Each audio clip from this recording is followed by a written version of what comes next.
बहुत बार ट्राई कर चुके हैं, स्टिल टाइम मैनेजमेंट नहीं बना पा रहे हैं। स्केड्यूल्स बना लिए, टारगेट सेट कर लिए, बट विल पावर इतनी वीक हो चुकी है कि हमारा माइंड हमें कंट्रोल करने लगा है, ना कि हम अपने माइंड को कंट्रोल कर रहे हैं। सोचते हैं कि पढ़ने बैठेंगे, स्टिल ऐसा लगता है कि नहीं, बाद में पढ़ लेंगे, थोड़ा गैप लेना बहुत जरूरी है। हाय एवरीवन, वेलकम और welcome back to the new episode of 30 days 30 exam related videos. I hope you all are doing well. ये वीडियो आपके लिए बहुत इंपॉर्टेंट वीडियो होने वाली है, तो बिना स्किप के आपको वीडियो को एंड तक जरूर देखना है। बिफोर आई बिगिन, अगर आपने अभी तक इस चैनल को सब्सक्राइब नहीं करा है तो जल्दी इस चैनल को सब्सक्राइब करिए and please hit the bell icon so that आपके पास नोटिफिकेशन टाइमली पहुंच जाए। तो चलिए वीडियो को स्टार्ट करते हैं।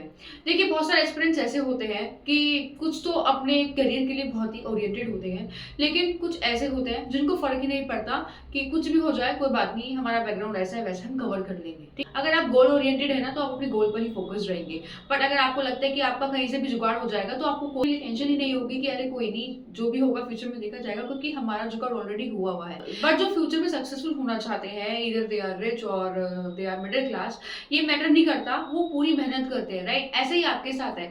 आपको लगता है कि लाइक आपकी जो टाइमिंग होती है ऐसे होती है कि हम चलो 8 बजे सुबह के पढ़ने बैठ जाएंगे, फिर वो 8 बजे से कब तक 8:30 हो जाते हैं आपको पता ही नहीं चलता। फिर आप सोचते हो अरे जब आधा घंटा तो ऑलमोस्ट वेस्ट हो ही चुका है, तो हम 1 घंटा गैप करके 10 बजे से पढ़ने बैठेंगे, क्योंकि अर्ली मॉर्निंग मोस्टली स्टूडेंट्स नहीं पढ़ते हैं, वो पढ़ते हैं दोपहर के टाइम। और उस टाइम क्या होता है कि जो आपकी लर्निंग स्किल्स होती है ना, वो बहुत ज्यादा पीक पर नहीं होती है। मॉर्निंग टाइम एक ऐसा टाइम होता है कि अगर आप थ्योरी सुबह को रिवाइज करेंगे ना, आपने जो पढ़ा है आपको याद रहता है फुल डे।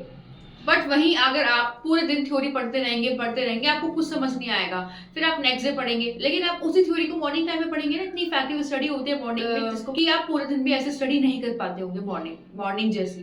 तो इसलिए आपको मॉर्निंग में पढ़ना स्टार्ट करना चाहिए और अपने आप से बहाने मत बनाइए, क्योंकि आप अभी बहाने बना रहे हैं ना अपने आप से, वो बाद में जाके आपको नुकसान देंगे, क्योंकि आपको अभी कंफर्ट जोन से निकलना पड़ेगा।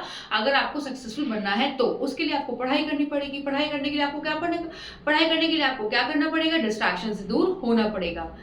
देखिए, डिस्ट्रैक्शंस आपके पास खुद चल के आते हैं, वो किसी भी वे में आ सकते हैं, लेकिन आपको खुद उनसे दूर जाना पड़ेगा, ना कि आपको डिस्ट्रैक्शंस के साथ इन्वॉल्व होना है। राइट, हाँ, तो कुछ एक्सपीरियंस सोचते हैं कि हम इतना गैप ले लिया, 1 घंटा और लेट पढ़ लेंगे, फिर आपकी ये साइकिल कब नाइट में कन्वर्ट हो जाती है आपको पता ही नहीं चलता है। ठीक है ना, ये सबसे बड़ी प्रॉब्लम होता है आजकल के एस्पिरेंट्स की, क्योंकि उनमें जो पेशेंस लेवल होता है ना, वो बहुत ही जीरो होता है, वो पेशेंस नहीं कर पाते हैं, और उनकी जो विल पावर होती है वो बहुत वीक होती है, जिसकी वजह से वो कंसिस्टेंसी मेंटेन नहीं कर पाते हैं, एंड उसकी वजह से उनका लॉस डे बाय डे होता चला जाता है, बढ़ता चला जाता है, उनको इस बात की फिक्र नहीं रहती है।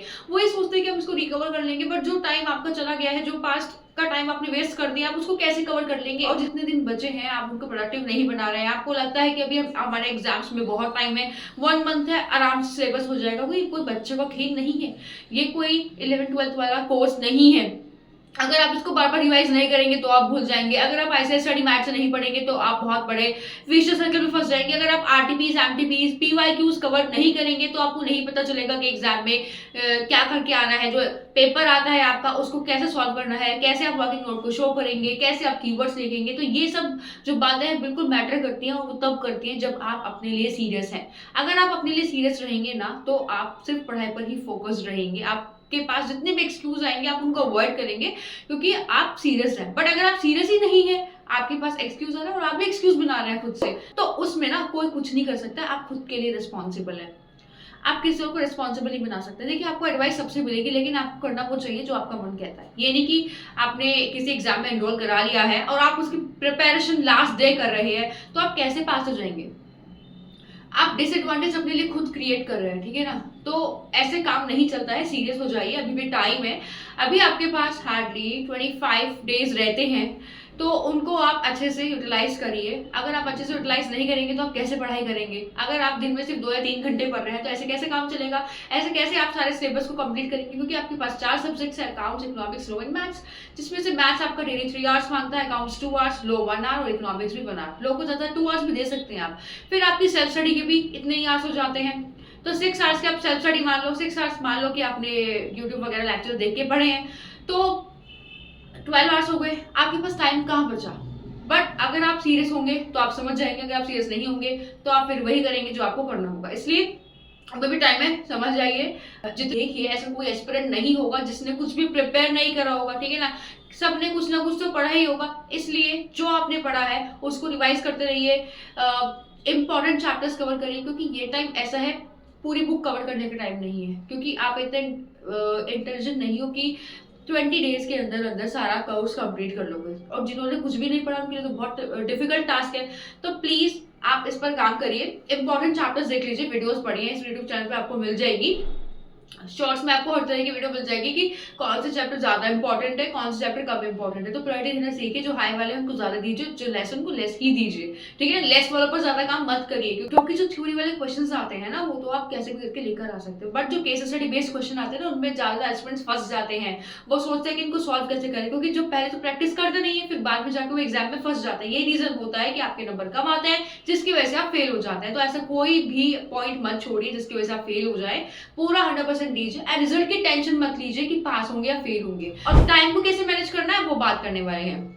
देखिए, आप मॉर्निंग टाइम पे उठिए, ज्यादा ज्यादा आप 6 बजे तक उठ जाइए। 6 बजे उठने के बाद आधा घंटा एक्सरसाइज मेडिटेशन वगैरह करिए। उसके बाद 7 बजे से आप 10 बजे तक पढ़ने बैठ जाइए। 7 to 8, 8 to 9, 9 to 10, 3 hours long sitting hours लग जाएंगे, ठीक है ना। एक ही सब्जेक्ट आपको 3 घंटे तक नहीं पढ़ना है, आपके पास 3 आवर्स है। 1.5 आवर्स दूसरे सब्जेक्ट पढ़िए एंड 1.5 आवर्स अदर सब्जेक्ट पढ़िए, राइट। उसके बाद थोड़ा सा गैप लीजिए, फिर आप दोबारा 1 बजे से पढ़ने बैठिए 5 बजे तक, ठीक है। इस तरह से अपना सिटिंग स्लॉट आपको डिसाइड करना है।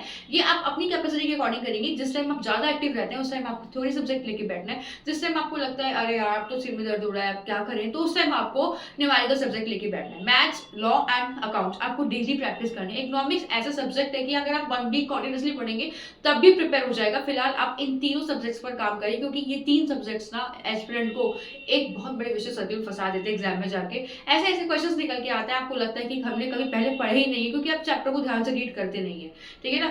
जब आप पूरा कोर्स कंप्लीट कर लेंगे उसके बाद आपको रिवीजन भी करना है। अगर रिवीजन नहीं करेंगे तो आप खुद पछताएंगे बाद में पेपर में जाके कि हमने क्या पढ़ा था, हमें कुछ भी याद नहीं आ रहा, ठीक है ना। बिना रिवीजन के आपको पता भी नहीं चलेगा आपने पहले क्या पढ़ा था। एंड हाँ, लास्ट में आपको एग्जाम में जाने से पहले previous year question papers, RTPC and MTPC जरूर प्रिपेयर करके जाना है। अगर नहीं करोगे तो रिग्रेट करोगे, करके जाओगे तो फायदे में रहोगे, ठीक है ना। अगर आपको ये वीडियो जरा सी भी अच्छी लगी तो प्लीज कमेंट सेक्शन में जरूर बताइए आपको इस वीडियो से क्या वैल्यू मिली है एंड आपको नेक्स्ट वीडियो किस टॉपिक पर चाहिए। अगर आपको ये वीडियो जरा सी भी अच्छी लगी तो प्लीज इस वीडियो को जरूर लाइक करिए एंड ज्यादा से ज्यादा शेयर करिए, सो दैट सभी स्टूडेंट्स की वीडियो पहुंच पाए एंड उनको भी इस वीडियो से कोई वैल्यू मिले। Thank you.